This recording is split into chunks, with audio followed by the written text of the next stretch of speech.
Servus zusammen, in dem Video schauen wir uns die Parkside Säbelsäge an, die PAAS 12A2 an. Da seht ihr, wie sie ausschaut, da zeige ich euch kurz. Vorne kann man eben vorne kann man so Befestigung drauf machen, die dann für die Äste und sowas ist. Ihr seht, auf und zu machen und dann befestigt man vorne wie so, ich will sagen, wie so ein Haken oder so, der dann vorne packt und dass es dann nicht abrutscht vom Ast, wenn es den schneidet. Also das ist praktisch. Dann schauen wir uns die Umdrehungszahl an, 2550, obwohl 2,7 angegeben, aber es passt schon mit dem 5er Akku.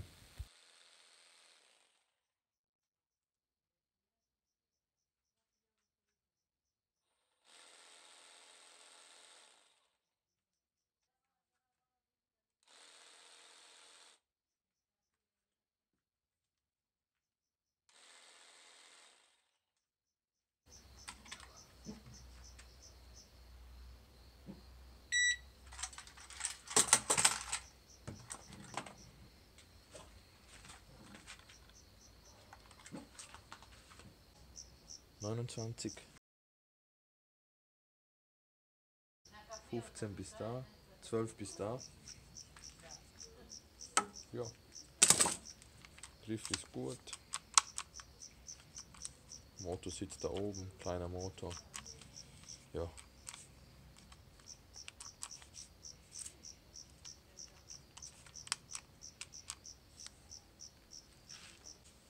So schaut sie aus. Oben Motor, ja. Wird ein bisschen warm, aber gute Säbelsäge. So, aus, immer bedienen.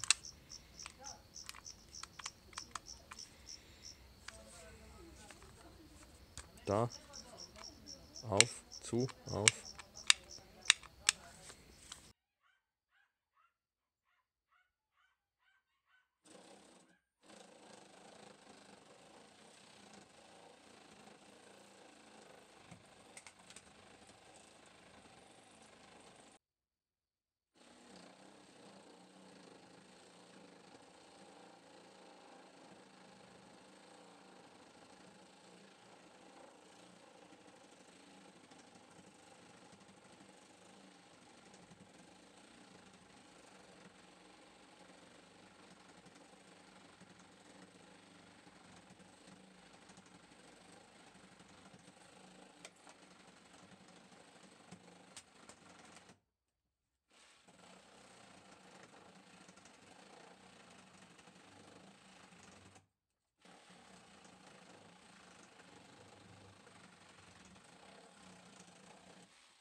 Kommen wir nun zum Fazit.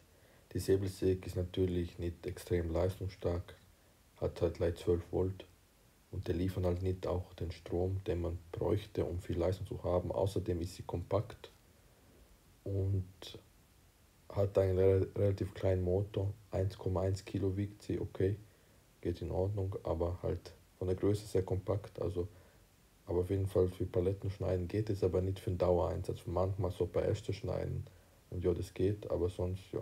Danke fürs Schauen, wir sehen uns im nächsten Video, servus und ciao.